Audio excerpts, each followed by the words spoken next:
Hello, everyone. Welcome back to another episode of FFG Live. My name's Evan Johnson, and I'm joined here today by Phil Henry. What do you do here? Why are we here? What do we have going on? I'm a game developer in Fantasy Flight Games studio, and I am the lead developer on Arkham Horror. Oh, interesting. A game that is in fact already out. But, Yes. but why would we bring you on here? Is there something more coming for this, perhaps? That there is something coming. Interesting. Something An expansion. spooky. Oh. Should we drag it out even longer before we tell people what is going on? What'd you have for breakfast today? Well, for breakfast today, I had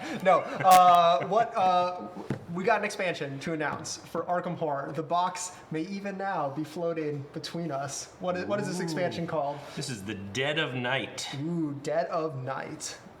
Very nice. What times would you consider to be the dead of night? I'm an owl, so like 2 to 4 to me is late and past the time when I should have gone to bed. Okay. In Arkham, the Dead of Night is all that spooky stuff that happens at night. Sure. We lean a little into, we kind of jokingly talked about it in the studio as Arkham After Dark. Okay. There's a lot. So this expansion explores the organized crime that is present in Arkham, the Sheldon gang and the O'Banion gang that have been around forever. Yeah. And then also other things that go bump in the night and sometimes eat people or buildings. Oh, all right. I mean, I like eating people. Lots of people enjoying the cover art here. Yeah, saying Andrews it's some did of the an best incredible yet. job on this. Yeah. piece. So tell me a little bit more about Dead of Night. Let's take a high-level overview. What is this box? What can people expect from it? How much does it cost? Maybe we'll start there. So I came in on the, just as we were getting the core set out the door, and I was handed this great toolbox, this sandbox that Nikki Valand made in her design to play around with. Yeah. It's got a really great flexible design. It can do pretty much anything you want with that archive. So I got to just dive into this thing and make more of everything that's in that core box. Nice. There are 2 new scenarios, 4 new investigators, new cards for every deck in the game. The price is $29.95. $29.95. I'm glad you said it. Yeah, I asked you, and then I was like, maybe he doesn't know. Because I was told that information a long time ago. No, it's $29.95. Right out of my head. $29.95. It's coming out in the third quarter of this year. So you can expect it late in the third quarter, right? So around like September, October time. Just in time for that spooky time of year, right? Yeah, what better time? Okay, so there's more of everything in here. What is that like more? So each of the encounter decks is doubled in size. Brand new stuff for all of that. Yeah. Those encounters add a lot of new special assets you can gain from the encounters. People have a lot of fun in the core set finding out that you can become a waitress at Velma's Diner. Yes. So now you can do even more fun stuff. You can make friends with a friendly raven. You can meet other new interesting people. You can become the Arkham City Bocce Ball champion. Say what? That's what I want to do. So it's not all terrible. Sometimes you can have fun and play games. Yeah. Or you can get horribly devoured. I prefer to play games and fritter away the time as the world burns around me. You're saying I can do that? You can do that. Perfect. You can also get shiny new spells. Okay. Shiny new books that make your spells go boom. Okay. Good. So there's new investigators and new scenarios as well? Yeah, there are 2 new scenarios. Okay. We've got Shots in the Dark, which is our organized crime scenario.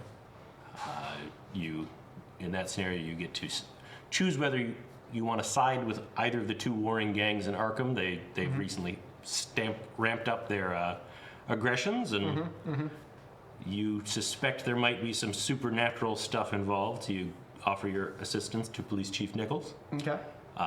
He tasks you with keep them from killing each other and everybody else while you figure out what's going on. In that scenario, you can choose to ally with either group, either of those factions, or if you want to try to be a little sneaky and play both sides at once, you can try that too. Or you can just stay out of that mess entirely. Sure. And just try to complete your investigation before everything goes to heck. So really, there's there's these factions battling over Arkham, and you can kind of like interact however you want with there are several points throughout the scenario where you're given the choice to join one, join the other, betray one of them, which comes with its own risks. I got to introduce 2 new lieutenants in those gangs. Let's show those lieutenants and talk a little bit about what they do. So I think the first one up there is Korben. Korben Bouchard. He's he's a new lieutenant in the Sheldon gang. He's a tough customer, French-Canadian warlock. He's gonna, when he's on the board, he's gonna find the biggest and the strongest investigator and just take him down. He's a cut above kind of the ground level gang member. So he's really tough. He knows a little more about what's going on than everybody else. So he's gunning for those investigators, regardless of what they do. He's going to come for you. Sure. And then on the other side, in the O'Banion gang, we've got Siobhan Riley. She's Korben's opposite in a lot of ways. She's a new lieutenant in there, working under Naomi O'Banion and McTeer, the wolf. Right. Our established leadership in that gang. She's going to come for maybe not the strongest investigator, the one who's the smoothest talker, the one who's causing the most trouble. So she's going to come for you. Both of those enemies are elite, so they're going to be very hard to kill. They're going to get more health as you play with more investigators. They hit pretty hard, good damage, good horror when they attack you. And even if you attack them, you're not off scot-free. Both of them, when you take them out, you're either going to take a little bit of damage or a little bit of horror. Sure. Because they're just tough. Yeah, you never get away totally free. Right, and they don't stay gone forever either. They will keep plaguing you throughout the scenario. So what kind of makes this Shots in the Dark? We touched on some of the things, but what really sets this apart from like the base game scenarios? Yeah, so like I said, I got to play in this sandbox that Nikki made. And I got to look at the things the core set does, and then figure out what are some places we haven't explored too much. Right. And one of those things is the flexibility of that archive deck. So this one is all about the investigators making their decisions about who they want to join, who they want to help, what part of the investigation they want to focus on. So this one has 5 possible endings, which is more than anything so far. So really depending on what you do and how you face the threats in front of you or really mess it up, you can add all kinds of new ways to advance through the scenario. And we don't want to get too much into spoilers for the other scenario yet, but can people expect kind of a similar level of... I can say the name of the other one and kind of what I'm playing with there. Let's hear it. That one's called The Silence of Sephora. Ooh, I couldn't spell that. The Beast of Wormahedrith is waking up, as people who have played our earlier Arkham games might know. That ancient one likes to eat and sleep. If he's waking up, if he's not sleeping anymore, guess what he's doing? It's time for eating. Yeah, so that scenario gets to explore the modular nature of the game board. Yeah, absolutely. So now speaking about monsters and these big tough lieutenants and all that, this expansion comes with something else that's special in terms of that it has like a monster deck holder, right? Yes, because in the core game we gave you that event deck holder because with that deck you're drawing from the top, you're drawing from the bottom, and it's got a couple icons on there to help remind you how you interact with that deck. Yeah. With the monster deck, because you're always drawing from the bottom, I thought it would be nice, and we made sure we put it in here to include another monster holder for your monster deck. This one is, whereas the one in the core set is that nice wood with arcane symbols, this one is Will Springer, our graphic designer, did a great job making it carved stone, and it's got the monster icon on it to remind you where you draw from in that deck. So it serves a lot of the same function as the event deck holder in the core set. Right. And just gives you a little quality of life upgrade in the box. Nice. Nice. And are there some new monsters as well? There are new monsters. There are Migo, there are formless spawn. Nice. There are plenty of gangsters to deal with. Sure. So some classics that people will recognize from some recurring threats. Yes. Are going to show up. That's awesome. So you've talked about how Nicky kind of made this, this sandbox you could do sort of like whatever you want with. What was kind of like the angle that you wanted to take with this expansion? Like how did you want to bring it to Arkham Third and build on what was already there? So I knew I wanted to increase the variability of encounters you could have. As I said, we're doubling the size of every one of those encounter decks. So it was, and then thinking about what parts of life at Arkham have we not seen yet, and that's where we got to organized crime and a little more of the night terrors that show up. So there are a few kind of classic horror things thrown in those encounter decks that I think that were fun to throw in, and I always enjoy seeing players encounter those for the first time. So it was, as I said, Arkham After Dark. Yeah. What's the nightlife like at Arkham? Lots of crime and violence. Crime and violence. So don't go outside. Okay, so I see some people in the chat hankering after the investigators that are in this box. Who are we dealing with? Do you wanna run them down, maybe? Sure. Following up on the law and order side of things, we've got Skidzo Tool, everyone's favorite ex-con, and Roland Banks, the Fed.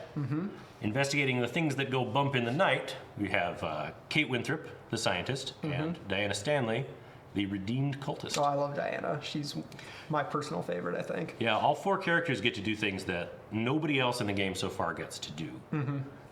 Without going too far into what all of them do, so we can keep some of that surprise when the game comes out. We can talk about Roland a little bit. Yeah, we should be able to talk a bit more about Roland. We can pop himself up right here. Boom. What's Roland up to? Roland Banks, the Fed, he is a Guardian Seeker, so fans of the game know that means he wants to fight monsters and look for clues. Yep. And he is uniquely suited to do that. Anytime he's in a neighborhood with clues, while he's fighting a monster, he gets to add 1 to a die roll for each clue in that neighborhood. So that's rounding a 4 up to a 5, making a success. Sure. So he's a little bit blessed if he's defending the truth and he's between the monsters and the evidence that the investigators are trying to get. Helping him out with that, he's got his trusty 38 special. That one gives him, it packs a nice punch, just like the 30 in the core game. Right. With an extra die if he's fighting monsters. And a little extra juice just to help him out with that. On top of all of that, he has his variable options. He can take follow-up or implacable. Both of those let him, instead of gaining a remnant for fighting those things that go bump in the night, because his weapon gives him the extra die if he's fighting a monster that drops a remnant. Follow-up lets him spawn another clue out onto the board, which can really help ramp up the investigator's progress and help them find the evidence they need to continue. Or if you are worried about too many monsters on the board and he needs to do a little more tanking, he can take implacable. With that, every time he would gain a remnant, he can choose to just toss that remnant out and recover 1 health and 1 sanity. It also gives him a nice, a couple points of health and sanity, so he can just take more of a beating before he goes down, and he can just get in the mix and throw down with monsters. Yeah, that's awesome. I see a question in the chat, and keep asking your questions. Oh, yeah. I'm watching the chat stream, so if you have questions that you want to see answered, throw them out in there, specifically questions about Dead of Night, since we won't really be answering questions about other things.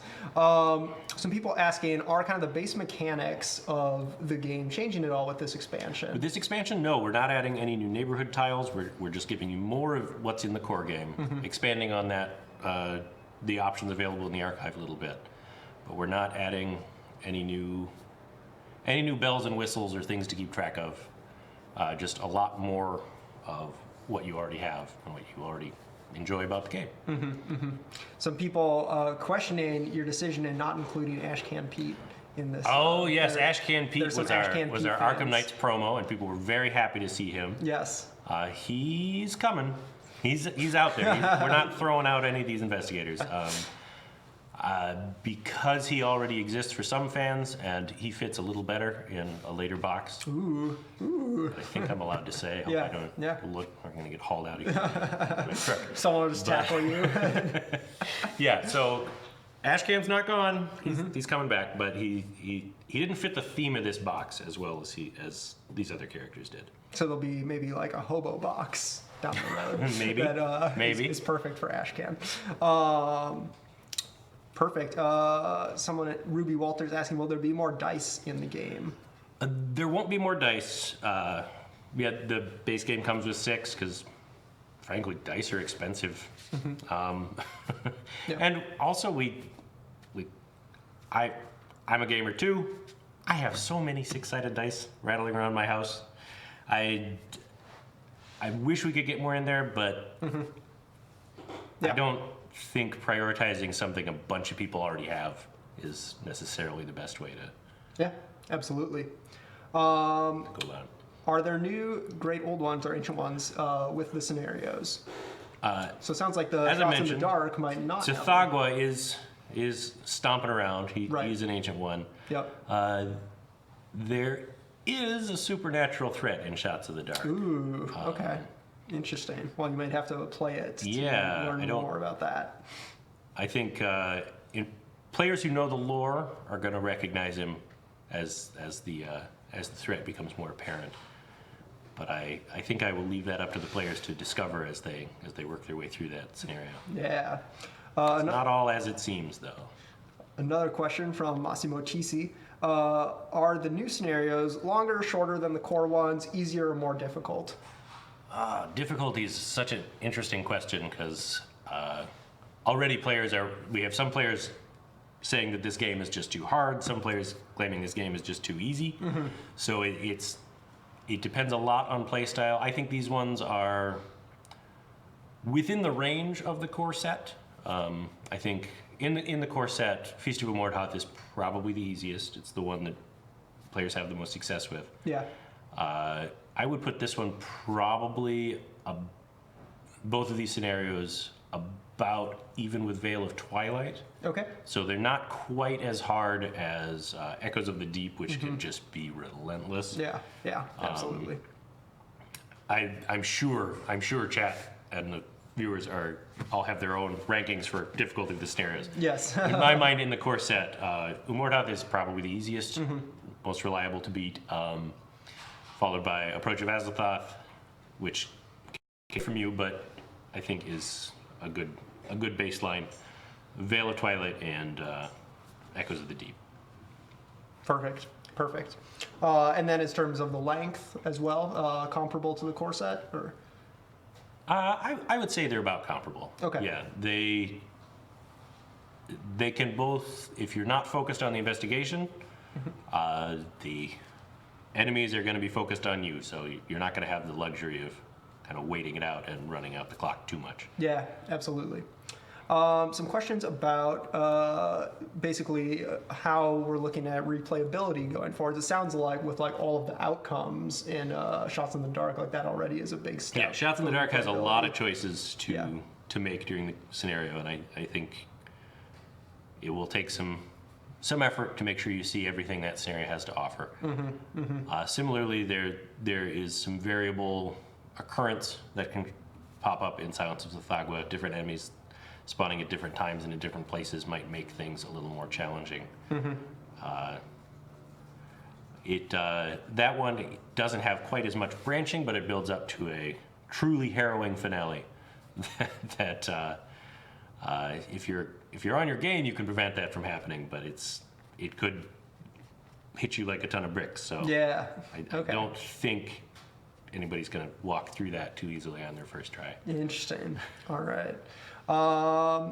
Okay, so that is about all that we have at this point. Thank you everyone for joining us. Do you have anything that you really want to say to the fans before we sign off?